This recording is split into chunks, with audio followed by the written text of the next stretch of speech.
আসসালামু আলাইকুম, কেমন আছেন সবাই? আশা করছি আপনারা সকলে ভালো আছেন। দেশ এবং প্রবাস থেকে যারা ভিডিওটি দেখছেন আপনাদের সকলকে স্বাগতম। যাত্রাবাড়ির দিক থেকে ড্যামরার দিক পর্যন্ত যে সড়ক এটি 2 লেনের ছিল, এটিকে 6 লেন করা হচ্ছে। এর মধ্যে 4 লেন এক্সপ্রেসওয়ের মতো হচ্ছে। স্টাফ কোয়ার্টার রোডের সামনের এই অংশটিতে একটি আন্ডারপাস, সেখান দিয়ে বর্তমানে যানবাহন চলাচল করছে। আর উপর দিকে সড়কও সেটিও যানবাহন চলাচলের জন্য খুলে দেওয়া হয়েছে। এবার এদিকে এসে দেখতে পাচ্ছি সড়কে রোড মার্কিং করা হয়েছে। আজকে যাত্রাবাড়ির দিক থেকে ড্যামরার এই দিক পর্যন্ত সড়কটির পুরো অংশে বর্তমানে কি অবস্থায় রয়েছে সেটি দেখাবো।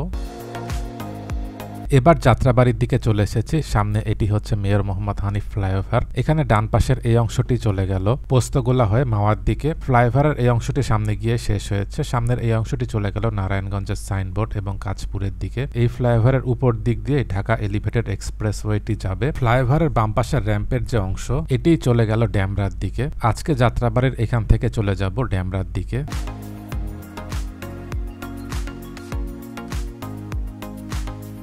এটি হচ্ছে ফ্লাইওভার থেকে নামার পর টোল প্লাজা। যাত্রাবাড়ির দিক থেকে ড্যামরার অংশের যে কাজ সেটি সামনের এখান থেকে শুরু হয়েছে। এই অংশটি এক্সপ্রেসওয়ের মতো, এখানে কোনো ইউটার্ন নেই। যারা এই অংশটি দিয়ে ড্যামরার দিকে যাবে এখান থেকে বাম পাশের সার্ভিস লেনে যাওয়ার কোনো ব্যবস্থা নেই। এখান থেকে একদম সরাসরি চলে গেছে ড্যামরার দিকে। আর ড্যামরার থেকে এইদিকে আসার পথে ডান পাশের অংশে বেশ কিছু জায়গায় নামার ব্যবস্থা আছে। এবার এই দিকের অংশে এসে দেখতে পাচ্ছি এখানে সড়কে রোড মার্কিং গুলো হয়ে গেছে, ল্যাম্প পোস্ট বসেছে।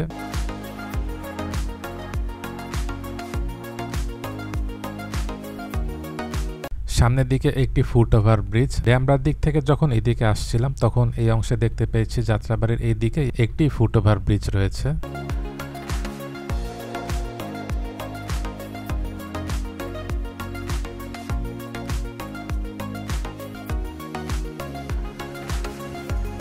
সামনে এই জায়গাটিতে একটি আন্ডারপাস। এবার এদিকের অংশে দেখতে পাচ্ছি রাস্তার মাঝখানে ডিভাইডার এবং দুপাশে বাউন্ডারি অংশে রং করা হচ্ছে। ঢাকা মাওয়া এক্সপ্রেসওয়েতে যেরকম রং করা হয়েছে এখানেও দেখা যাচ্ছে সেরকম রং করা হচ্ছে।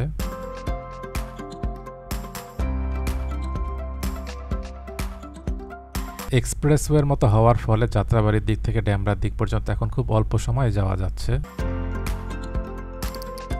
যারা ড্যামরার দিক থেকে এসে বাম পাশের সার্ভিস লেনে যাবে তখন ডান পাশের এই দিক দিয়ে এসে ডান দিকের এলাকা এবং বাম দিকের সার্ভিস লেনে যাওয়া যাবে।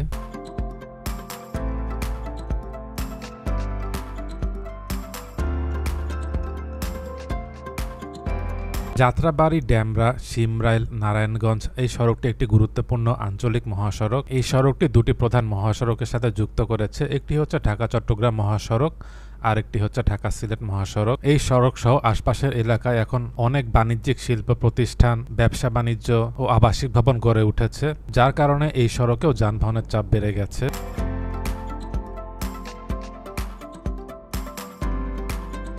এখানে রাস্তার মাঝখানে ডিভাইডার অংশে দেখা যাচ্ছে ল্যাম্প পোস্ট বসেছে, লাইটগুলো এখনো বসেনি। এবার একটু সামনে চলে আসলাম। এখানে বাম পাশের এই লাল বিল্ডিংটি হচ্ছে ডক্টর মাহবুবুর রহমান মোল্লা কলেজ। আগে এটি সামনের জায়গার অংশের কারণে এই অংশের কাজটি বন্ধ ছিল। এবার দেখতে পাচ্ছি এখানে রাস্তার কাজগুলো হয়ে গেছে।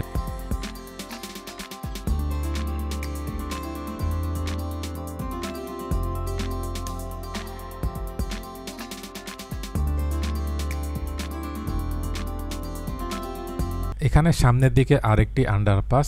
ড্যামরার দিকে আসার পথে এখানে আন্ডারপাসটি দিয়ে সার্ভিস লেন এবং ডান পাশের অংশে যাওয়া যাবে। আর যাত্রাবাড়ির দিক থেকে যারা আসবে বাম দিকে সার্ভিস লেনে যাওয়ার কোনো ব্যবস্থা নেই, একদম সরাসরি ড্যামরায় গিয়ে নামতে হবে। এখানে বাম পাশের সড়কটি চলে গেল মানিকদিয়া এবং শেখের জায়গার দিকে।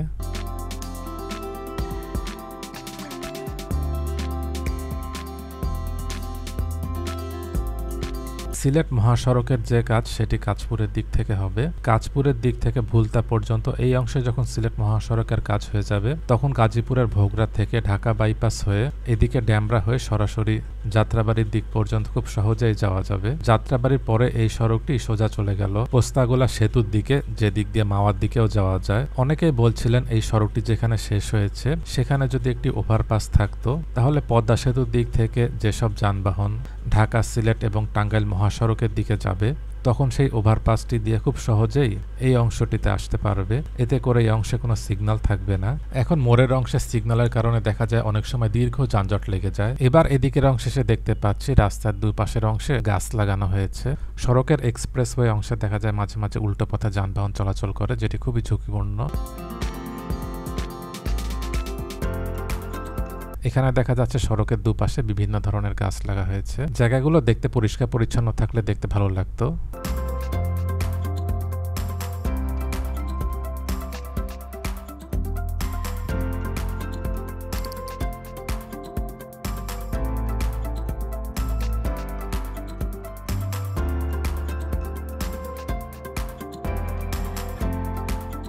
ঢাকাতে প্রবেশের সড়কগুলো অনেক প্রশস্ত হচ্ছে, তবে ঢাকার ভিতরের সড়কগুলো আগের মতোই আছে। ঢাকার চারপাশে রিং রোডটি হওয়াটা খুবই জরুরি। এটি না হলে ঢাকাতে বাহির থেকে যানবাহনের প্রবেশের চাপ অনেক বেড়ে যাবে।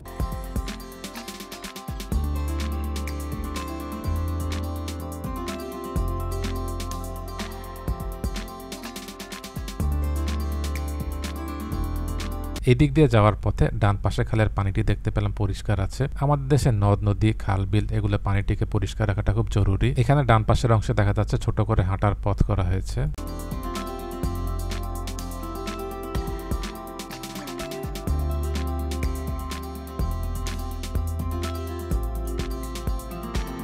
এবার চলে এসেছি ড্যামরার দিকে। যারা স্টাফ কোয়ার্টার রোডের দিকে যাবে তারা বাম দিকে সার্ভিস লেনে চলে যাবে, আর যারা সুলতানা কামাল সেতুর দিকে যাবে তারা এদিক দিয়ে সোজা চলে যাবে।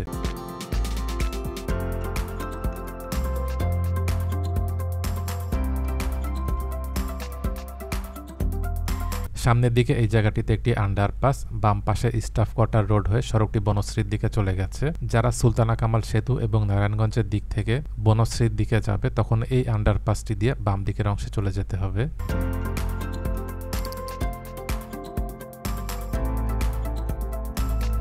এই দিকটি যাত্রাবাড়ি আর এই দিকটি ড্যামরা। এই অংশে সড়কের দৈর্ঘ্য প্রায় 6 কিলোমিটার। এই অংশে সড়কটি সব মিলিয়ে 6 লেন হচ্ছে। যাত্রাবাড়ির এই দিক থেকে নারায়ণগঞ্জ কাঁচপুর এই সড়কটি 8 লেনের। এর আগের ভিডিওতে আপনাদেরকে নারায়ণগঞ্জের যে অংশ দেখিয়েছিলাম সেটি হচ্ছে সাইনবোর্ডের এখান থেকে চাষারার দিক পর্যন্ত, সেই সড়কটিকেও প্রশস্ত করা হচ্ছে। সড়কের এই অংশটি ঢাকা মাওয়া এক্সপ্রেসওয়ে। পদ্মা সেতুর দিক থেকে যেসব যানবাহন এসে চট্টগ্রাম মহাসড়কের দিকে যাবে তখন যাত্রাবাড়ির এই দিক থেকে কাঁচপুর হয়ে সরাসরি চলে যাবে, আর যারা সিলেট মহাসড়কের দিকে যাবে তখন যাত্রাবাড়ির এই দিক থেকে ড্যামরা হয়ে সুলতানা কামাল সেতু দিয়ে সিলেট মহাসড়কের দিকে চলে যেতে পারবে। তখন আর ঢাকায় প্রবেশ করতে হবে না। সিলেট মহাসড়কটিকে প্রশস্ত করার যে কাজ সেটি এখান থেকেই হবে। ড্যামরার এখান থেকে ডান পাশের অংশটি চলে গেল সুলতানা কামাল সেতুর দিকে।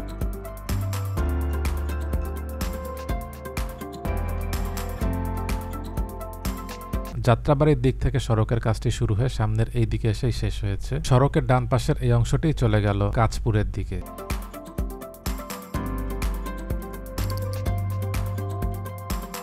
সামনে এটি সুলতানা কামাল সেতু। সেতুটি 2 লেনের। ভিডিওটি কেমন লাগলো কমেন্ট করে জানাবেন। ভালো লেগে থাকলে লাইক এবং শেয়ার করে অন্যদেরকেও দেখার সুযোগ করে দেবেন। দেশ এবং প্রবাস থেকে এতক্ষণ ধরে যারা ভিডিওটি দেখলেন আপনাদের সকলকে অসংখ্য ধন্যবাদ।